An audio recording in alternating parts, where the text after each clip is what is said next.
what do you want to know about evaporation,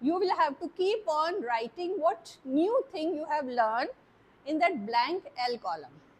Okay? So it will be a sort of a learning journey for you.